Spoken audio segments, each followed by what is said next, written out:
Yeah. Okay, we're gonna try this and we'll just see how it works. So once again, here we are. It's Tuesday, September 1st. So that's exciting. Here's what we're doing. Number one, remember to check in every day. Do the check in that posted at 8:02. Then also remember you have Curious Incident to read, pages 11 through whatever the next 10 pages. If you're in class today, you'll have time to do that. If you're not in class, you have plenty of time to do that. So make sure you're doing that each day and filling out the reading log if you're in high school. Eighth graders, you're going to do a table read of Bobby Wilson this afternoon. So that's your assignment. We are all though talking about research. Yesterday we talked about the chances of being hit by a tornado, and one source that we found, the first source, said 1 in 10 million chance, but then we have some questions about that, like is that globally or is that in Tornado Alley or what? And I think that the answer to that is globally. But today we're going to dive a little deeper and look at some actual like sources that I think would be acceptable if you were going to do a speech on tornadoes or a research project or something like that. And then tomorrow we'll be dealing with it again. And then on Thursday, Friday, we'll be doing a little arts-based analysis where you'll do some creative writing around tornadoes. So there you go. So if you are on Google Classroom, are you on Classroom? Okay, go to Classroom. And then you see that the first thing is new assignment, Curious Incident, Reading Log 2. That's due tomorrow. Then the daily attendance. And then look at hey, it's Tornado Tuesday. Here are the sites you'll need. If you are following along online, then push pause now and find that. So now I assume you're there. You're looking at, hey, it's Tornado Tuesday. Here are the sites you'll need. We're going to start with your odds of being hit, the first one. So everybody click on that. Your odds of being hit by a tornado. And so this is the Weather Channel, right? Weather.com. So I think we could probably assume that it's an acceptable source to get started with at least. Best case scenario, if I were you, I was hoping to print this out so everybody had a copy so we could underline stuff as we go through it. So if you want to do that, that's great. But the copier wasn't working. It said it was self-diagnosing and to please wait. And so I don't know what's going to happen. I feel sorry for the copier. All right, here you go. Are you all there at that article? Are you, Raylan? Chandler? Sometimes I don't believe Chandler. All right, listen, let's read through this together. Here's what's going to happen. I am going to take you with me through the process of like reading this article and figuring out, okay, well, what's the next step? Like, what do I need to figure out next, okay? So we're all going to read this together and stop and talk about it. There's a car coming. It's hard not to be distracted when you're outside. All right. Yeah, this is actually a good one. Okay. You probably can't hear what they're saying because I'm just using my computer, sorry. All right, here you go. I'm reading this, follow along. Have you ever wondered about the odds you'll experience a tornado in your area in any given year? Yes, that's why we're doing this, because I had that question. A number of studies of the past few decades have attempted to quantify your tornado risk. Let's talk about that. What does the word, so I'm stopping immediately, what does the word quantify mean? Numbers. Okay, say that louder. So this. Like 1 in 20, so like you have a 1 in 1,000 Right. That's right. So quantifying it comes from quantity, right? Which has to do with like addition and math and stuff like that. So anytime you quantitate or quantitatively look at something, it means you're trying to get numbers, right, for data. There's another way of analyzing things which we'll do later called qualitative analysis. But when you're doing quantitative analysis, what we're interested in is how many tornadoes happen. Let's move on. If you simply examine a map of all United States tornado tracks from 1950 through 2014, you might conclude your odds are disconcertingly high in the nation's midsection and south. So that's here. So if you go back up to the top, you can see like there's a video you can play, but you can just look at that picture and see that there are a lot of blue lines there, right? So if you just looked at that, it would be scary. Moving on. Certainly, those are the tornado hot zones, well known by most. Oklahoma, that's us. Arkansas, Kansas, Texas, Alabama, Mississippi may first come to mind. So that's really sort of Tornado Alley, right? That's where we think of a lot of tornadoes. Approximations of tornado risk have been calculated by a number of studies over the past several decades. So what's that? What does approximations of tornado risk? What does that mean? Gracie, when it says approximations of tornado risk, what are we talking about? Think about the word approximation. What does that mean?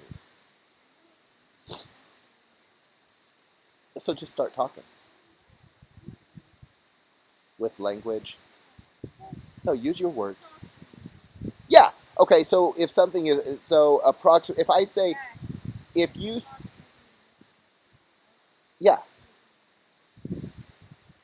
if I say if we have a speech contest and you're like, hey, what time are we leaving? And I say approximately 7 o'clock. What does that mean?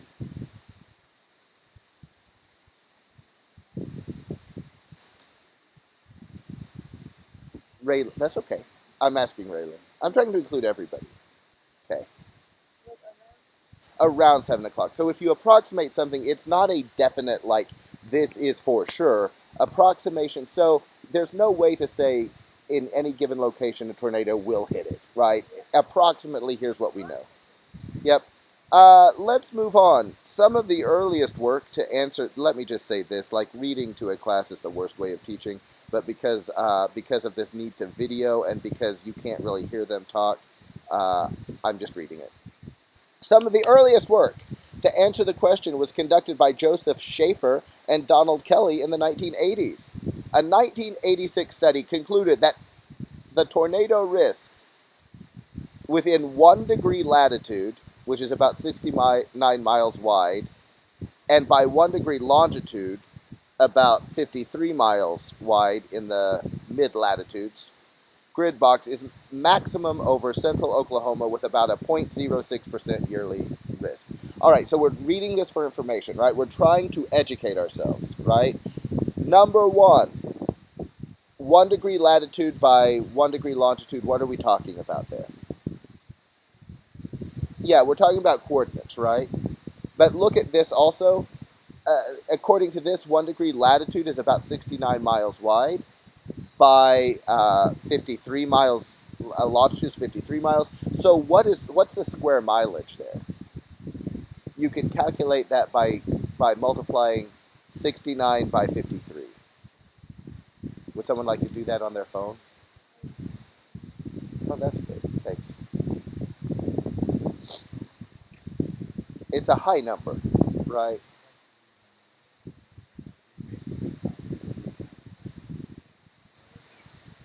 69 miles wide by 53 miles. Well, that can't be right. Well, because we're talking about in a 3,000 mile radius. That how useful is that? That's not useful. Like I'm saying, oh yeah, you're right. Yeah, I'm not thinking about it correctly. Okay, skip this part. Skip this part of the video, and we're starting again. Listen, I'm just joking. Uh, what does so 69 miles by 53 miles? Think about that distance, though, right? So from like Alva's 20 miles, Freedom is another 50. So let's say from here to Freedom, right? So that's the distance plus going the opposite direction. So we're going from like Burlington to Carmen, maybe. I don't know. That's probably smaller than that. But the point is, what in the 1980s, the best they could do with the research was saying, okay, in that amount of space, we can predict certain things about tornadoes, right? That's not super useful though, right? Because that's a big space. Also, though, in that space, think about this. That's a big space. In that space, according to this article, is 0.06%. What does that mean? Like, let's put that in terms that we can understand.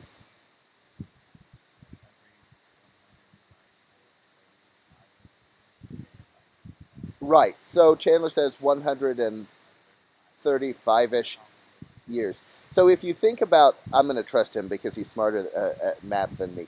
But here's what I would say: if they say you have 100% chance of getting hit by a tornado, then it means it's definitely going that on today it's definitely going to happen.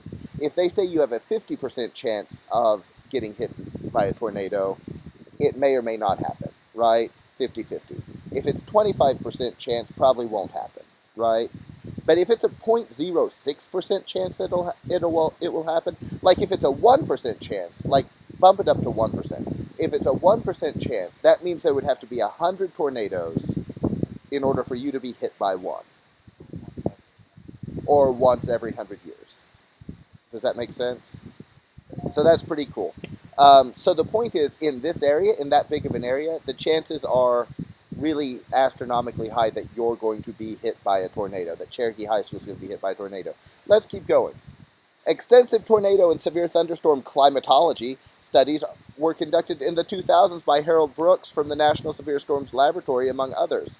I'm going to take this guy's word for it more than I'm going to take flame.org, because he is with the National Severe Storms Laboratory, and that sounds pretty legit to me. In 2003 study by Brooks and Charles Doswell, who is the guy that we looked at yesterday, so now we know that he's legit also, and Michael Kay used the concept of Tornado Day, namely a day in which at least one tornado was reported within 25 miles of any location. This particular 25-mile standard is used in tornado probability forecasts issued by NOAA's, that's Northern Oceanic something Storm Prediction Center today. While not as granular as you may like, down to your city or street, that is, a tornado within 25 miles is uncomfortably close, right? That's what the article says. So here's the deal. They have moved it. So from the 80s, we went from 69 miles by 53 miles to 25 miles, right? To a 25-mile radius from this location. So what is 25 miles from Cherokee High School? Alva High School, probably, right? So they can predict within that range, it becomes predictable, right? Still, it's still like if an Alva hit, or if a tornado hit Alva, we may not even have bad weather here. You know what I mean? That's still quite a distance. Um, that was Casey. Utilizing 20 years of data from 1980 through 1999, the Brooks et al. Means and everybody else who was involved, 2003 study found a C-shaped area from Illinois, High Plains, southward to Texas and eastern Mississippi, as well as Florida Peninsula, with at least one tornado day each year. So it is. It's leading to debate. Maxima in tornado days were found in northeastern Colorado and parts of central Florida. What does that mean? Maxima in tornado days were found in northern Colorado and parts of central Florida. The most. Maxima is plural for maximum, right? So it surprised me when I read that. I would have assumed it would have been Oklahoma, right? Yeah. So what they found is there's this C-shaped area in the middle of the United States that gets a lot of tornadoes. That's Tornado Alley. Goes from Illinois down to Texas, including us, and then over to Mississippi, right? So this way, really.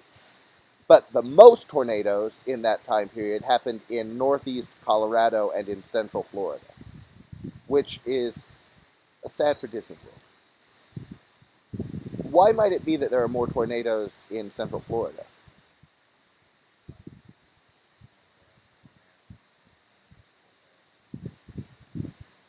Right. Yeah, that may be true. That like the warm air from the ocean and the cold air from coming from the north. That's why we have tornadoes, because we're right on that boundary of it gets really hot, it gets really cold, and when those two forces meet, there's a war, right? So there's that. It also might have something to do with hurricanes, right? Like when you have a hurricane, you have a lot of little tornado spin-offs. Yeah. So there you have it. However, yeah, I said that. No, readily acknowledge that limitations of the tornado database at the time, opting to compute tornado days and only initial touchdown points in tornadoes. So this study is just about, they're just studying where the tornado touches down. The next study, just to save time, let me tell you, the next study started looking at, okay, let's look at their tracks, right? Let's look at where they touch down and how far they go and where they hit then. So it's giving us more data about your tornado probabilities, right? Do you see how I'm working with this data, right? I'm not just reading it. I'm asking questions as I go. Because I had to look up maxima, right? Because I'm like, what does maxima mean? My guess is maximum, right? But I had to look it up. I also, had to look up some other stuff like math stuff that I didn't understand and still don't understand. So even while you're doing research, while you're looking at data, you have to make sure you're understanding the data, and that's tricky, right? And it's just about constantly asking yourself questions about it. Yeah, everybody with me? Gracie, are you with me? I just feel like I wanted applause and didn't get any.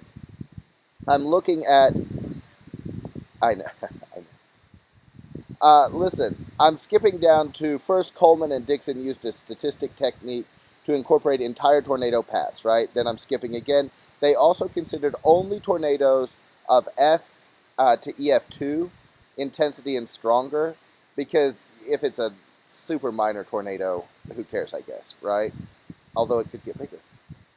Um, I'm seeing if there's anything else I wanted to talk about. Okay, so from this, like, it would be great to read the rest of this article, but just to save time, this is how we're working with data. What can we take away from this article?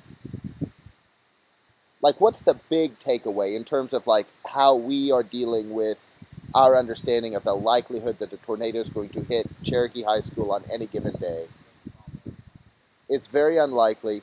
We can quantify it by saying within a 69 to 53 mile quadrant or whatever, um, it's a 0.06% chance, right? Can we agree with that? And that's pretty small. Let's go to the next article. So if you uh, go back to classroom, this is something that I am giving you to do instead of me. So you're going to use this next article to find out, like, really specifically, Cherokee, Oklahoma, what are the chances, right? Um, and so if you go back to classroom and then you click the other link that just says link, and what you should get is tornado risk assessment, historical analysis. So it's easier to look at the past to predict the future than to just predict the future based on your gut, right? You have to inform it with something. So look at the box that came up. It says, do you see that? To calculate a risk assessment for a new location, click on the black location bar. You all see that?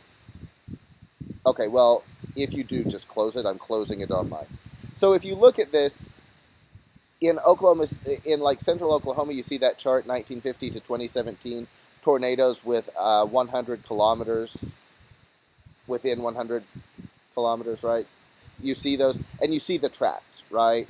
So that's a lot in that time period, but also 1950 to 2017 is a long time, right? And then you can go down, and there are these charts that are useful, right, to try to make these determinations. But here's what I want you to do. You see that at the top, you see tornado risk historical analysis, right? Then there's a black bar. It says location. Click that. And now you've got latitude and longitude and a radius of 100 kilometers. Here's what I want to know. The other article, so I have one set of data that says really you can only look at 25 miles, right? At a 25-mile radius. So they're letting us plug into this calculator the radius that we want to look at. But it's in kilometers because it's scientific. And in America, we decided, like in the 70s or 80s, that we didn't want a measuring system that made sense. So we stuck with like feet and miles instead of meters and kilometers. So what I would like to do is figure out what is the mile equivalent of, what is the kilometer equivalent of 25 miles. So how do we do that? No, how do you think about this? Just think about this. Don't answer. Here's the thing, and you at home, you playing at home. Listen, I want to know within 25 miles, but this thing is only letting me use kilometers, right? So I want to convert kilometers to miles in order for me to have a better understanding of what we're talking about. Because I have no idea how far 100 kilometers is, because I just know it's different than miles. How am I going to figure that out?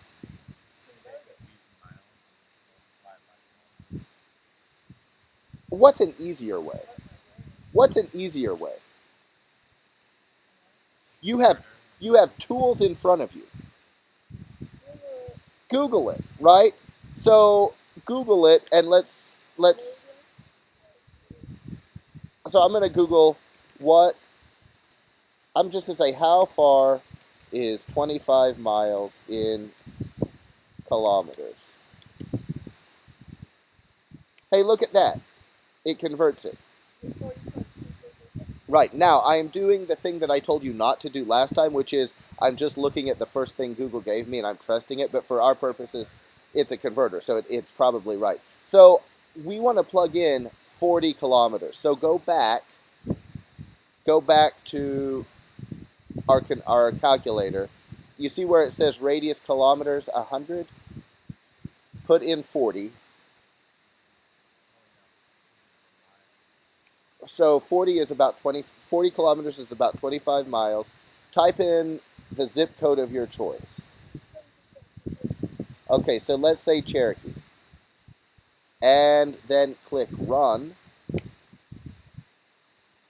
And now we have some data. So number one, we have that chart. You see the chart in the upper left-hand corner. Once you do that, everybody do that. 40 kilometers. Oh, really? Are you guys? Okay, that's fine. Yeah. Listen. Well, that's okay. Look. Oh, I typed in the wrong. I must have typed in the wrong 73728 and run. Okay, so now you see a map and you see Cherokee, right? And you see tornado tracks. Do you see that, Gracie? It's in the upper left-hand corner. Do you see it? Okay, so here you are. Here are the tracks from 1950 to 2017. Now, what I'm really interested in, though, is going down to the next chart. Are you at the web? Okay, click the black bar that's underneath the the title. You see? Okay, and then type in 473728. And when you do that, you're going to see the tornado tracks in the upper left-hand corner with a map of Oklahoma right here. Then, if you go down to 1950 to 2017 tornado strike probabilities, you see that chart? And it's a graph with lines that go across, like red lines that go across. It's this right here for those of you at home. Go down go down to the next bar or to the next graph, the next like little box. Yeah. Tornado day statistics. Look at the first thing. Average tornado days per year from 1950 to 2017 is 1. That means a tornado touchdown within 25 miles of Cherokee 1 day a year from in those dates, right? The average strong tornado days, that means on the scale like F to EF2 is zero point 0.4 days a year on like statistically speaking. Look down at this. Average strong tornado day per decade is zero point 0.4. Then the average killer tornado days, that's where one person dies from a tornado in the decade, each decade in that time is 0.1, point 0.1, right? Yeah, in that time. Like, yeah. So what that means is, well, what does that mean in terms of like how much we worry about tornadoes? That statistically speaking, the chances of Cherokee High School being hit by a tornado, even if Alfalfa County's in a tornado warning, pretty small, like historically speaking. Yeah, there's a myth about all, like Alva has everybody. I think it's to make you feel good. All right, so listen, that's it. That's all I want you to do today.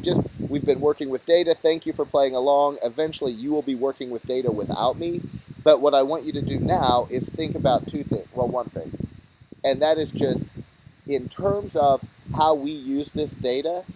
Like, how can we use this data in our lives? How is this useful to us? I want to talk about that tomorrow. All right. So I'm going to sign off now for today's lesson. You've got 10 minutes to look at Bobby Wilson. Nope, at Curious Incident. I would go ahead and do that. All right, and you at home do that too. See you tomorrow.